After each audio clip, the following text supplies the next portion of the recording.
two, three. Take me out to the ball game. Take me out to the crowd. Buy me some peanuts and Cracker Jack.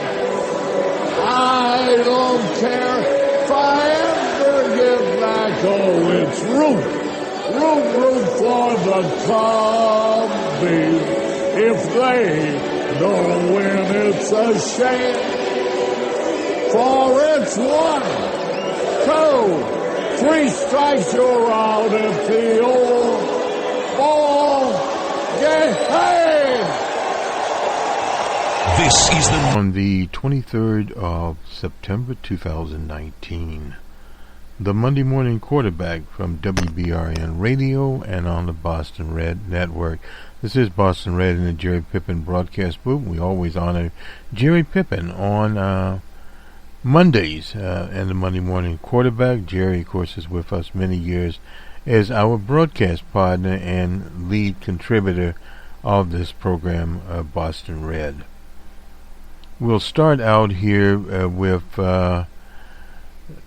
the climate summit. As many know, we've been covering the climate strike led by Greta Thunberg and the Youth of the World. Over 4 million youth worldwide were out there on Friday striking for the climate, literally. And today the UN will have its climate conference.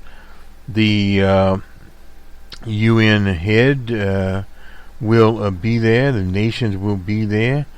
I'm not sure that DJ Trump will be there, but nonetheless, the other countries will be there, and they will be, of course, talking about the climate. But this time, Mr. Gutierrez, the head of the UN, has said that they need to come with more than just words. They need to come with actions. Climate change has now become a global matter because of the melting at the poles.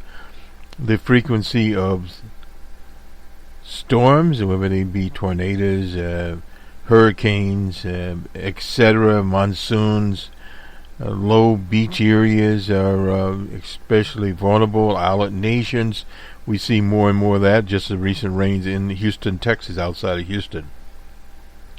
And what happened in Puerto Rico last year, and in Florida, the rains there. Of course, the last rain that they had, the last hurricane, Category 4, hit the Bahamas. And it knocked out great portions of it. The citizens from the Bahamas, many of them are now in the U.S. now with really no place to go. Their homes have been knocked out. Their businesses have been destroyed. In other words, there's no economic activity left on the what they call their main island there. Some have moved to Nassau, and that is the song and dance that's going on. And we're having droughts in other places. The Arctic snap that hit the most of the U.S. last year. That it was so cold that the trains could not run in Chicago on the tracks, literally. So this Arctic blast that came in, and is predicted by none other than the Farmer's Almanac that this winter will also be a record winter. So we are seeing more and more the effects of climate change, and on Numbers Man, otherwise known as the Numbers Man Show, that we have here on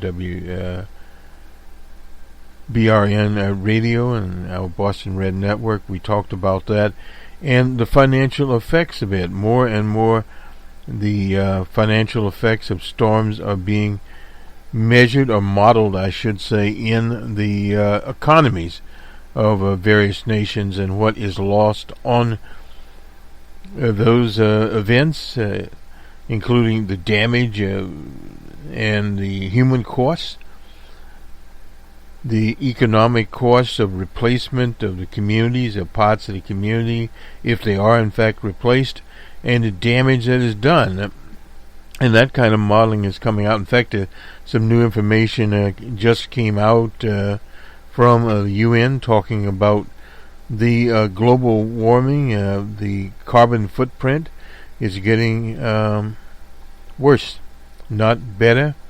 And many of these nations, their regulations there, larger nations, pointed out the Russian Federation, the U.S., Brazil on the Bolsonaro, burning of the Amazon. All of these events are for short-term gain, but not long-term gain. And they will, in the next 1 to 5 years, will be showing up in a much more effect. And one of the problems is the climate catastrophe is not like a financial downturn or a recession. Recessions over time and even depressions can be fixed, not 100% fixed, but they can be fixed. The problem with climate problems, you can't fix them if in fact you live on an island nation and the flooding comes, you have to leave, period. If you are in the Arctic, you have temperatures as warm in parts of Alaska as you have in Boston or in Lynn or whatever, or in Omaha, Nebraska. You've got something wrong with the entire economic picture. And then, of course, you have California, the coastal parts there. They're causing all kinds of problems. It's sort of like the last storm, and it ended up hitting Newfoundland and the Atlantic coast of Canada. The worst that they had ever seen there. So, in other words, you're getting these, and the economic damages that was caused there, those are real. Those are in terms of dollars, pounds, pesos, whatever it may or may not be. And also with crops, the crops are knocked out, as we saw in the Midwest, which brings up the price of commodities. All of these things tend to be part of the economic sphere. So let's move on here. A victim of Brexit today. Let me grab my notes here. Thomas Cook, which is a tour operator, was in the UK, been around almost 180 years on High Street. Now it is no more. It has left 120,000 people in the UK stranded. They have the largest airlift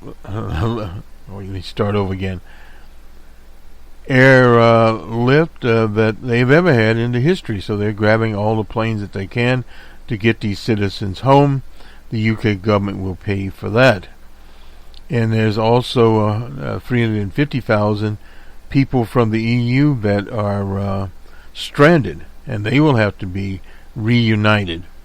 This is a very big problem. 120,000 workers at Thomas Cook, the tour agency, are now unemployed, made redundant. That will affect the obviously unemployment rate in the UK. And it was exacerbated by Brexit, the uncertainty. And also by the times. Thomas Cook, of course, was a package tour that you bought, and you would go to a certain holiday destination, and that's where you would be, and it would include your food, and many people felt the food that they obviously contracted was substandard, and bar drinks and whatever, and was what you got for your tour package. Whereas now you have low-cost airliners that will fly you there, and you'll have to obviously get the best lodging. So that has caused an enormous problem, and the stakeholders of Thomas Cook were getting together a financial deal, but evidently there was 200 million pounds there that some bank had, and they decided to pull the string, and it all collapsed. That was the end of it there, and there was talk of placing what they call in the UK under administration. In other words, the British government would have become the owner of Thomas Cook, and it did not. So that story sticks out there. The other story is the 737 MAX. That is the Boeing airliner, or Boeings as we used to say when I lived in Seattle. The software that manages it has not been finalized. The new head of the FAA, pilot himself, went into the simulator and flew it. The report on his activity has not come out as of yet.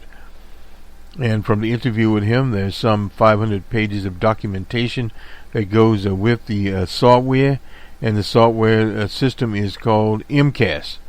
And MCAS is not ready for prime time. Boeing's their chief executive said that in Q4, early Q4, which is October, it should be ready. It will not be ready to fly in October. Doubtful November, December, and most airliners don't have it on their schedule for the year 2019. And not only does it have to pass the FAA, but you have European agencies and various other agencies will have to certify this airliner. And of course the public, would you be a fool and fly this particular 737 MAX that has killed people, and there's controversy, there's still an investigation to see what Boeing knew and when they knew it. So that is swirling around. Another episode out there is this Ukrainian affair with DJ Trump. He was on the phone with Zelensky. He's the new premier of the UK, I guess he calls it, of Ukraine. And he evidently talked to him, and now he's admitted he did bring up the Biden family, Joe Biden and Hunter Biden, his son. Now this was during the Obama administration, and at that time they had a change, one of the revolutions, as V.I. Putin calls it, one of many colors, I forget which one they were using in Ukraine. But nonetheless, they did bring in a new government, replaced their old government, and it turned out to be a government of absolute corruption. Was brought in by fascistic elements in the first place. And the old president and prime minister ended up literally by the skin of his teeth in the Russian Federation. Evidently that's where he is now. He drove himself out, and that was the end of that story right there. But this story with DJ Trump, and also there was a complaint by an intelligence officer. They haven't said even which intelligence service it was. It's supposedly being investigated. The Democrats want the complaint, a copy of the complaint. And DJ Trump finally admitting that he did talk to Zelensky, and not only did he talk to the comedian, he asked about the Biden affair. Now the problem with these kinds of flops is you're trying to influence something, because at the time the Ukraine was trying to get $250 million in military and other types of aid from the U.S. that had been held up by the Trump administration. And you can see where this is going. And Biden himself is now in the campaign cycle, and Biden himself asked for an investigation of it, at least the transcript. So there's enormous pressure on DJ Trump. We were remarking a few weeks back with someone that with DJ Trump all kinds of events occur, and some unexpected event could occur where there would be a more ammunition for an investigation of DJ Trump and possible impeachment charges. Now at the present time, the Democrats don't have the votes in the House to bring articles of impeachment, and Speaker Pelosi has basically said that the House should change the law. The law is now you can't indict a sitting president. But if the law were changed, they could go the criminal route. Impeachment is not a criminal situation. It basically says for high crimes and misdemeanors. Leaves it very vague. It's a political solution. So once a person is impeached, or while Bill Clinton was impeached by the House, a Republican House, and then of course the trial for the Senate, where he was acquitted, and he went on to win re-election. If that were the cookie cutter situation, it would not be in the Democrats' basic bailiwick to go along with it until they get evidence. Well, do they actually get more ammo given these occurrences? Well, it's been in the news. If it's changed anyone, we'll have some polling here, and we'll look at it from the Wall Street Journal, I believe NBC News, and also some polling out of Des Moines, Iowa. But first we'll go to a story that we started covering. It was called Edward Snowden, Patriot. This is an interview that was conducted on the 13th of September 2014 by the German newspaper Der Spiegel. And it was conducted in German on Edward Snowden. And we heard the correspondent that did it on BBC, Martin Kobe. That's how you pronounce his name, I assume. And Jan Schneider. I hope I'm pronouncing it correctly there. J-O-R-G. Anyway, nonetheless, it starts out here. Let me get over to it. We will not read the entire interview. You can go to the Spiegel English edition, but this sets it up here. They book a suite, in a luxury hotel in Moscow. Send the room number encrypted to a predetermined mobile number, then wait for return message indicating a precise time. Ed Snowden appears in the suite, and they compare it to pretty much exactly how children imagine a grand game of espionage is played. But then on Monday, there he was, standing in the room on the first floor of the Hotel Metropole, probably surrounded by various people from the Russian Republic's services. Anyway, pale, boyish looking as he was when the world first saw him. That would have been in June of 2013. The last 6 years he's been living in exile in the Russian Federation. The U.S. has considered him to be an enemy of the state, right up there with Julian Assange. More so. Ever since he revealed, with the help of journalists, and that's very important there, the full scope of surveillance operated by the NSA, the National Security Agency. For quite some time, though, he remained silent about how he smuggled the secrets out of the country and what his personal motivations were. Now, though, he has written a book called The Permanent Record. The U.S. incidentally is suing him to get the money out of it because he didn't take it through the proper review at the CIA and NSA. Ahead of the publication, Snowden has spent over 2.5 hours partially responding to questions from Der Spiegel. Anyway, these are some of the questions Der Spiegel answered in this brief part. Der Spiegel, Mr. Snowden, you've always said I'm not the story, but now you've written a 432-page book about yourself. Why? Ed, because I think it's more important than ever to explain systems of mass surveillance and mass manipulation to the public, and I can't explain how these systems came to be without explaining my role in helping to build them. Wasn't it just important 4 or 6 years ago? 4 years ago, Barack Obama was president. 4 years ago, Boris Johnson wasn't around. And Germany's right-wing populist party, which is the AfD, the attorney for Germany, was kind of a joke. But now in 2019, no one is laughing. And when you look around the world, when you look at the rise of factionalization of society, when you see this new wave of authoritarianism sweeping over many countries, everywhere political classes and commercial classes are realizing they can use technology to influence the world on a new scale that was not previously available. We are seeing our systems coming under attack. What system? The political system, the legal system, the social system, and we have the proclivity to think that if we get rid of the people we don't like, the problem is solved. We go, it's DJ Trump, it's Boris Johnson. And this is part of what the New York Times, incidentally, survey will say, Wall Street Journal survey about people personally not liking DJ Trump. oh, it's the Russians. But DJ Trump is not the problem. DJ Trump is a product of the problem, and that is very important. This is why we are doing this.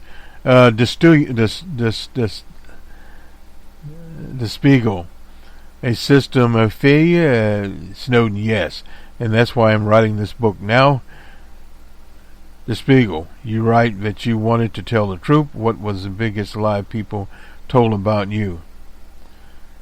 He said there was a zillion of them. The biggest one was the Spiegel, that you are a Russian spy. Not even that one.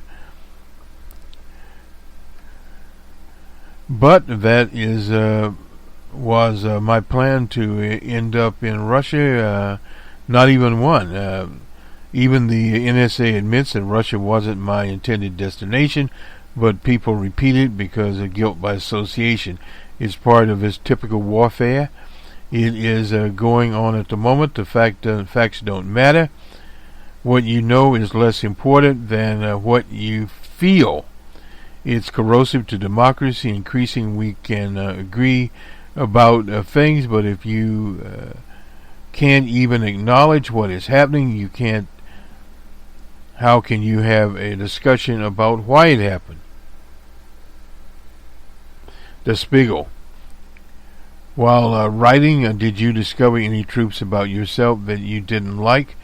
The most unflattering thing is to realize how naive and credulous I was, and how that could make me into a tool of the system that would use my skills for an act of global harm.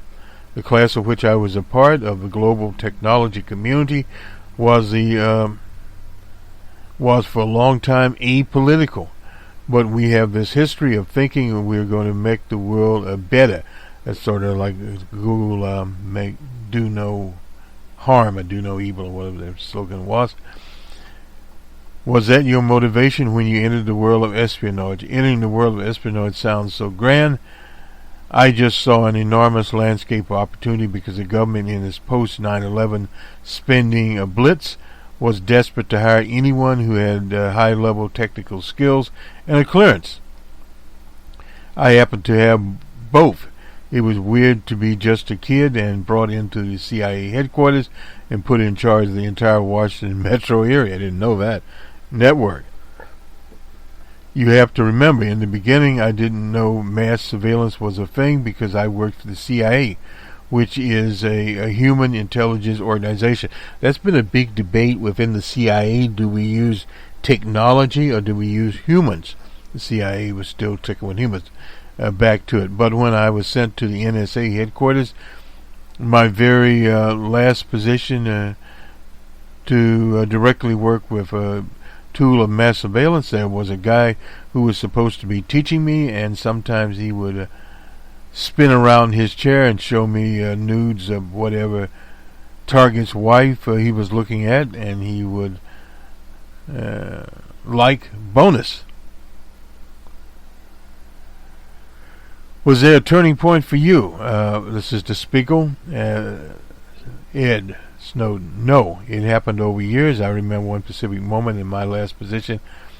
I was an infrastructure analyst. There are basic two forms of mass surveillance analysis at the NSA.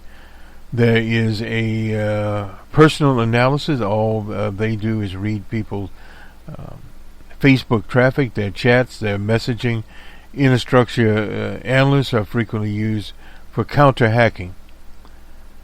We are trying to see what others have done to us without having names and numbers. Instead of tracking people, you are tracking devices. Like a public computer. We would, for instance, track a computer in a library and turn on the camera to actually watch the users. And you would record it and store the video file away in case it ended up being interesting later. We got tons of nose-up pictures from Iraqi cyber cafes. So someone I came across a recording of this guy who was an engineer somewhere in Southeast Asia, and had been applying for a job in some university. that was suspected of being related to a nuclear program or cyber attack. I don't even remember because there were always some justification. And this man had a child on his lap, and which was innocently banging his keyboard. The Spiegel. That's when you had a prick of conscience. Snowden. I knew that I was using tools of mass surveillance, but it had been all very abstract. I can relate to that. Not using tools of mass surveillance, but the idea of things being very abstract. And suddenly you actually see a person looking at you right through the screen. They don't know that you are looking. They are looking at you, of course. And you realize as people are reading, we are reading them, and these systems have gotten this far without anyone's knowledge. It took forever for me to develop a sense of skepticism, but once it began, bite by bite, I like that analogy there, it sort of continued to develop because you are more aware. You look more for contradictions in what your employer tells you and what they actually do. Der Spiegel. You become seriously ill, fall into depression. You became, and fell into depression. Have you ever had suicidal thoughts? No. This is important for the record. I am not now, nor have I ever been suicidal. I have a philosophical objection to the idea of suicide, and if I happen to fall out a window, you sure I was pushed. No doubt. When you start gathering information, which you later would be known as the Snowden Files, you were working in Hawaii for the Office of Information Sharing. Sounds like a joke. I was the sole worker in this office. I ended up in a chair by accident. After my health scare, I was trying to take it easy, rebuild my relationships, repair all that stuff. It gave me a mandate to access to everything, and by sheer chance, I was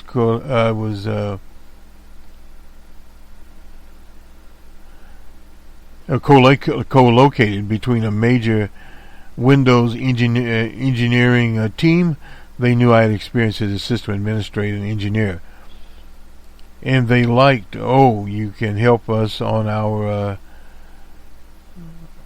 out on the side. So I had ridiculous access to its incredible access. The NSA never realized how good I would be in this job of sharing information. Der Spiegel. Was that an underground office, right? Yes, it was that in a tunnel. There's a long road that cuts through the center of Ocho, I think is how you pronounce that. And there was just a little parking lot that turned off to the left before massive Air Force Base, which is closed NSA facility. And from the parking lot, you go through a long tunnel into a hill on which pineapples are grown. Good place to have a center, I suppose. Der Spiegel. Did you smuggle the files out of this complex? There's a limit to what details I can go into because I might one day be in court. Not that it really matters because even if I ever am in court, I would spend the rest of my life in prison. You're right, but you sometimes smuggled SD memory cards inside a Rubik's Cube. The most important part of Rubik's Cube was actually not as a concealment device, but as a distraction device. Now you see it, now you don't. I had to get things out of that building many times, and I really gave the Rubik's Cubes to everyone in the office as gifts, and the guards saw me coming and going with Rubik's Cubes all the time. So I was a Rubik's Cube guy, and when I came out of the tunnel with my contraband and saw one of the bored guards, I sometimes tossed the cube to him. He's like a man. I had one of those things when I was a kid. But I could never solve it, so I pulled off the stickers off, and that was exactly what I had done, but for different reasons.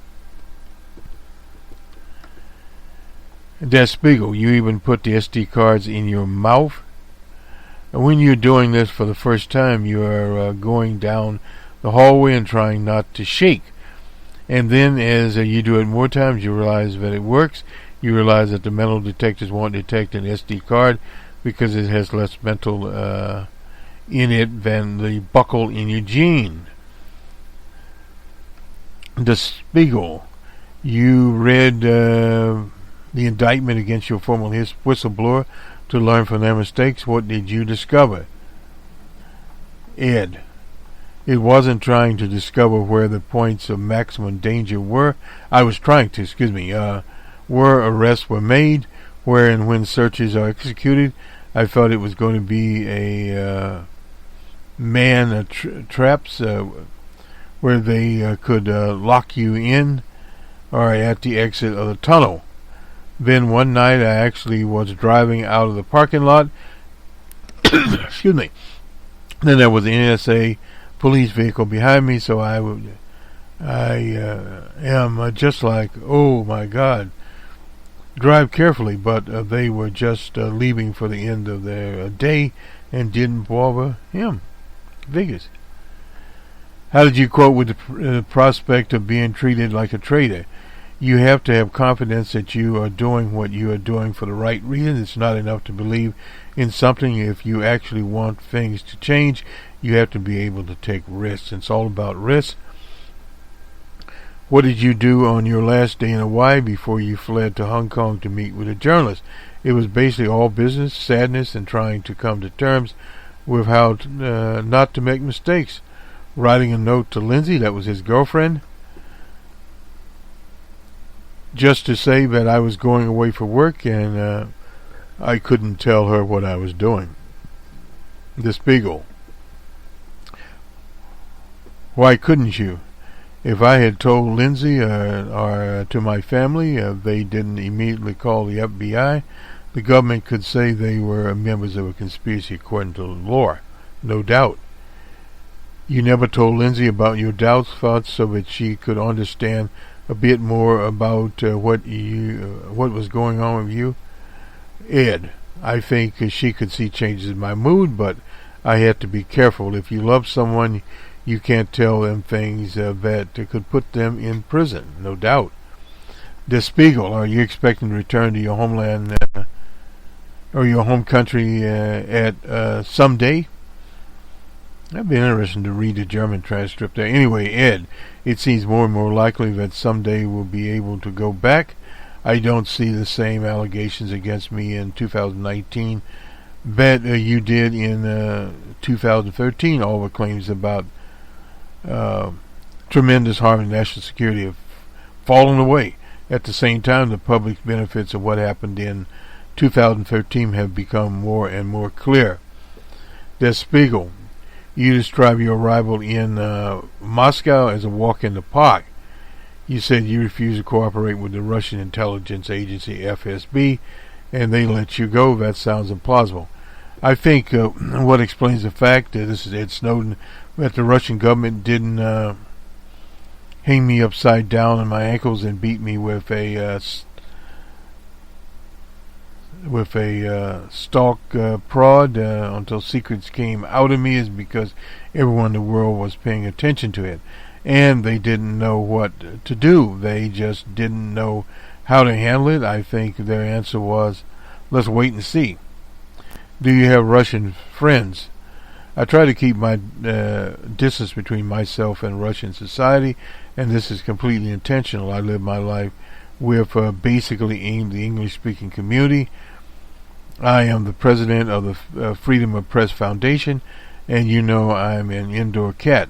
It doesn't matter where I am, Moscow, Berlin, or New York, as long as I have a screen to look into. So, is there no outside life?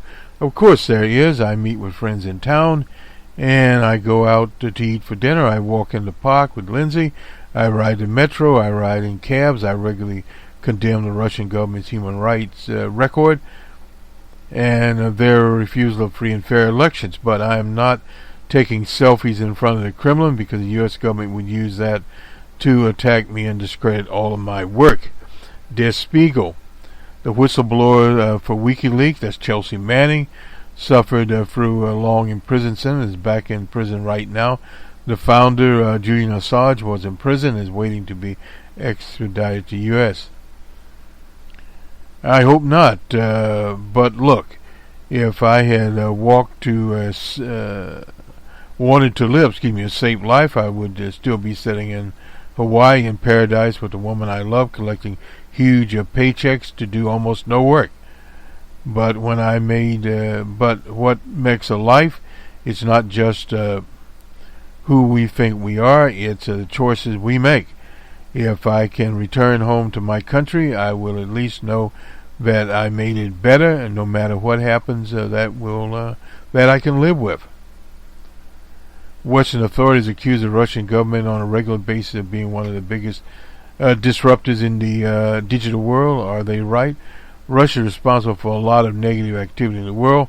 You can say right and fairly. Did Russia interfere with the election? Almost certainly, but do the U.S. interfere in elections? Of course. They have been doing it for the last 50 years. Any bigger country than Iceland is, and I'm glad he put that in, is going to interfere in every critical election. They're going to deny it every time.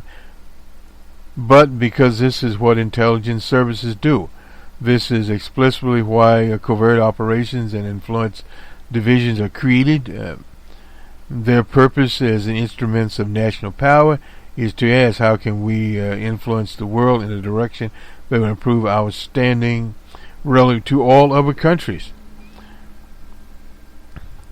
Are you demanding the abolition of intelligence wherever? Ed Snowden. I think one of the biggest problems in the world of intelligence is the refusal to separate covert acts, propaganda, and influence from intelligence. We need intelligence to reduce the likelihood of war. The problem is when these services become an institution on their own that is not responsive to the desires of lawmakers, policymakers, and the public, but in fact it's shaping up and directing it. They will always say, look, if you know this, that, people will die, but it's almost never true. What is the solution? Der Spiegel. We have to stop bulk bulk collections. If you're watching everyone in the world all the time, just in case they become dangerous, that's really problematic because it changes in character of society.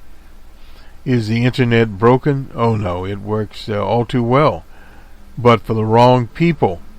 It's impossible to reinvent the internet as internet pioneer, Tim Berners-Lee has suggested. I respect Tim Berners-Lee. He is pushing for a decentralization of the internet.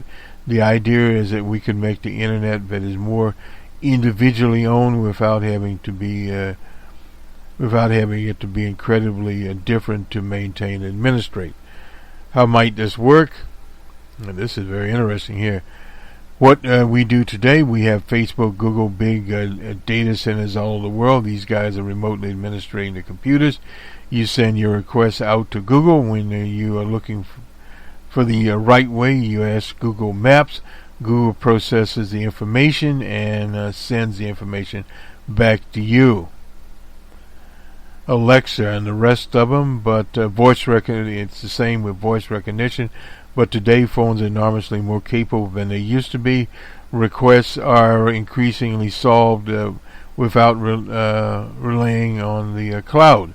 But as that happens, we can start to move all of these capabilities back to the edge, because after all, why does Google need to know where you are?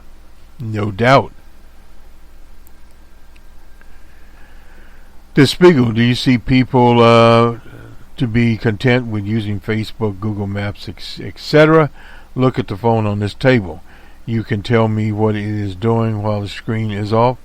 Really not. Well, I can tell you with some authority that this phone is communicating with hundreds of thousands of times every minute. It is contacting an ad network, analyzing your behavior, tracking your location, and so on. The central problem is that it doesn't happen individually. Let's assume that you simply poked an icon and the hidden activity would stop. Of course, Der Spiegel. But right now, this is not an option that is made to you. Just stroll down this window and check I agree and your life is getting better. If someone ever challenged this, I would be going to do it my goddamn self, because the primary thing right now is the visibility of the predator. The speaker, what was the hardest moment in your life in the last 6 years? Leaving Lindsay? The speaker, as a former spy, you know how to disinform and to disrupt. Why should we believe anything you write in your book? You shouldn't. It was a very difficult book to write, and think that I have been overly honest. In fact, the lessons that you should take away from it: question me, doubt me, be skeptical, but be skeptical as well as people who are actually in charge. Mr. Snowden, thank you very much, and this ends the interview there from The Spiegel and Ed Snowden. Let's go to the polling now. We'll go to the NBC Wall Street Journal. A poll here: a record share of voters dislike DJ Trump personally. This is back to Ed Snowden, but the Democrats have challenges according to this. And this is Kerry Dan. Democratic candidates compete for opportunities to take on DJ Trump. The incumbent hopes to oust his more personal dislike than his recent predecessors. But the electorate at large also expressed doubts at some of the progressive policies being backed by candidates like Bernie Sanders and Elizabeth Warren. The party's more moderate front-runner, Joe Biden, also questions his fitness. His major findings in the poll, which shows that 46% of Americans give DJ Trump credit for what they call an improving economy, his highest share in the presidency. The Democrats want a referendum on Trump. The Democrats want a comparative choice. And there lies the rub, says Democratic poster Peter Hott. I didn't know he was still in the game. And the Republican poster Bill Interfy. Anyway, the poll found Trump's approval rating at 45, which is high for him amongst registered voters, virtually unchanged from last month and consistent with wherever Barack Obama and Bill Clinton stood in their presidency. This is very important to remember, but it also shows that Trump faces historically poor personal favor ratings than those who approval plans he has pursued. Excuse me. A combination 69% of registered voters say they don't like him, regardless of their feeling about his policy. A record 50% say they dislike him personally and dislike his politics, while 19% say they dislike him but approve his policies. Just 29% say they like Trump personally, with 25% saying they approve his agenda and 4% saying they disapprove. On measure, the highest degree of personal dislike for Trump differentiates him from majority voters said they personally liked President Obama, Clinton, G.W. Bush, and George H.W. Bush and Ronald Reagan. In fact, prior to Trump's presidency, the highest share of voters said they disliked presidents personally, regardless of their views, with 42% for G.W. Bush in March of 2006 after Katrina. Voters have also had higher levels of discomfort about Trump. Half the voters, 49%, say they are very uncomfortable with his 2020 candidacy, compared to 41% who say the same for Bernie Sanders, and 33% for Joe Biden and Liz Warren. But Trump also continues to benefit from the public upside of the polarized electorate around him, commanding more enthusiasm than his Democratic competitors. A quarter of the voters, 26%, say they're enthusiastic about him, while fewer say they're enthusiastic, 17% with Warren, 13% with Bernie, and 12% with Biden. Some progressive proposals divide Democrats in the electorate at large. There's noticeable exceptions surrounding Medicare for all and help for undocumented immigrants and complete student loan forgiveness. Among the Democratic primary voters, 64% say they support the government providing health care to undocumented immigrants, and just 34% of registered voters. 36.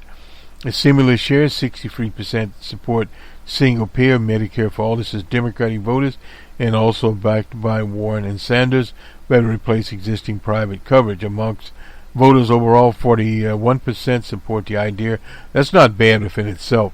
6 in 10 Democratic voters also back immediate cancellation and forgiveness of student debt, a position shared by just 41% of all voters. Sanders unveiled a plan to eliminate all of $1.6 trillion in student debt, while Warren has proposed canceling up to $50,000. More moderate Democrats' position on the issues of student loan forgiveness, however, have backing a wide majority of Democratic voters. 2/3 of all voters, 67%, and 78% of Democrats back optional programs that would allow those under 65 to buy Medicare. That's a good idea. Bernie Light, we call him.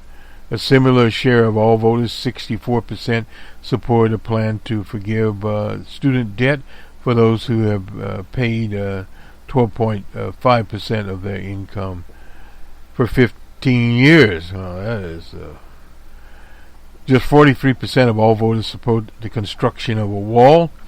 That's exactly the same share that backed the elimination of the Affordable Care Act. Voters raised concern about Trump and Biden's fitness. 1/3 of voters, 33%, say they lost confidence in Joe Biden in recent weeks at a time period that includes debate performance described as shaky. Just 8% say they've grown more confident. Those who lost confidence in the former president cite his debate performance, his age, and what they say is an over-reliance on Barack Obama's legacy. Well, he has nothing else. Basically, he's an old white man who I don't think is going to help advance our country. That's from some female Democrat in Illinois.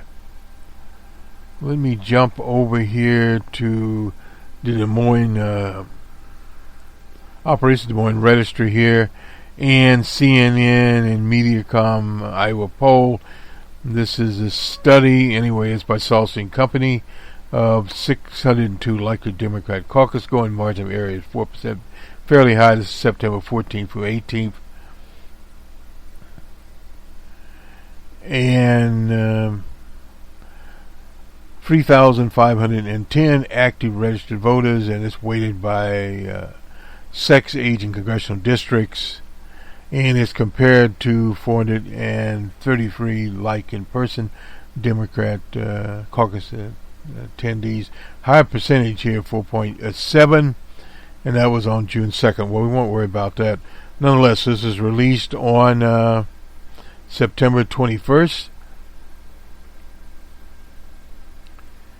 and how likely is that you will attend one of the caucuses scheduled in February? And this is definitely a 10, 60, probably a 10, 40, I guess is percent on here. A 10 Republican caucuses in the back, in the past, 8, I guess is 8%, and a 10 Democratic caucuses, 64%. And these are various, we won't get into Michael Bennet, he's not even in the contest anymore. We'll do Joe Biden here, net favorables 66, net unfavorables 29. Senator Booker, New Jersey, 60% net favorables, unfavorables 22%. Steve Bullock, who is no longer in there. Buttigieg, 67%. Net favorable and 13% unfavorable. Julian Castro, 35 and 60 and 36. Not sure what happened. Bill de Blasio, it doesn't really matter there what they think of Bill de Blasio. 12% favored and 54. This is Salsa and Company here. Kamala Harris, 63% net favorables, 24% unfavorables. Amy Klobuchar, 52% there. This is in Iowa. And 22% net unfavorables. Beto O'Rourke, 55% favorables, 27% unfavorables. Bernie Sanders, 58% favorables, 36% unfavorable. Forget about Joe Syntax. And Elizabeth Warren here, 71% favorables and 70% unfavorables. Marianne Williamson, 9% favorables, 48% unfavorables. I'm not sure. Andrew Yang, 36% favorables, 32% unfavorables. I'm not sure why that happened there, but it did. And first choice here, if you're going to read some questions here, the Democrats would be your first choice there. First choice, Joe Biden, 20 and 10 would be second choice, so forth and so on. Cory Booker would be 3 and 4. Buttigieg 9 and 9. Julian Castro 1 and 1. Tulsi Gabbard 2 and 1, and Kamala Harris 6 and 10. Amy Klobuchar pretty good here, 3 and 4 is what she comes up with. And I'm doing the crosstabs here. First choice would be 2 for Beto O'Rourke, and second choice also be 2. In December, he was at 11 and 12, went down some. Bernie Sanders 11 and 10 on September 19th. On June, let's see, let's go to March 9th. March was 25 and 13. You can see some moving down there. Liz Warren's now at 22 and 20. In December, we'll go to March. She was 9 and 12. You can see she's moved up there. And I'm not sure it's 14 and 7. The enthusiasm, a gap here. Would your level of enthusiasm for your first choice candidate there? 28% and very enthusiastic 39. And so mildly there. Not a lot of cult of personality going on there. Regardless of your level of enthusiasm, would you say your mind is made up? Made up 20%, could be persuaded 63%. Well, that is comfortable should be with a policy. Medicare for all 41%. I think we went over that. Free tuition 36%. The Green New Deal 48%. Raising tax on the wealthy 74%. And banning assault weapons 69% and 20%. Moving the country in a socialist direction. Could cost election. Well, that's 32% there and 15% on the ban. Raising it only 13%, much lower there. The Green New Deal just 16%. And 25 and 28% there. Now let's go to the actual poll itself. And this is from the Washington Post.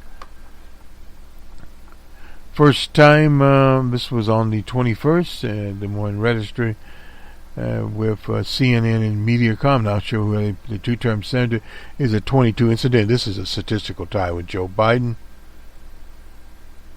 who led in the poll, fell 3 points, closer to 20%. Bernie Sanders fell 5 points to a distant third at 11% there. And they talk about Elizabeth Warren and where she is. Senators Booker and Klobuchar at 3% there. Well, that's not too bad, but they need to do better. Now, the June poll differs from the surveys whose results were released on Sunday and seeking to take into account plans for the virtual caucus, which is no longer there. It's been scrapped. Monmouth University poll released last month suggested that the additional option to participate on the phone rather than attending the meetings in the Biden code would help expand, according to them, for Biden. Well, older people, that would make sense there.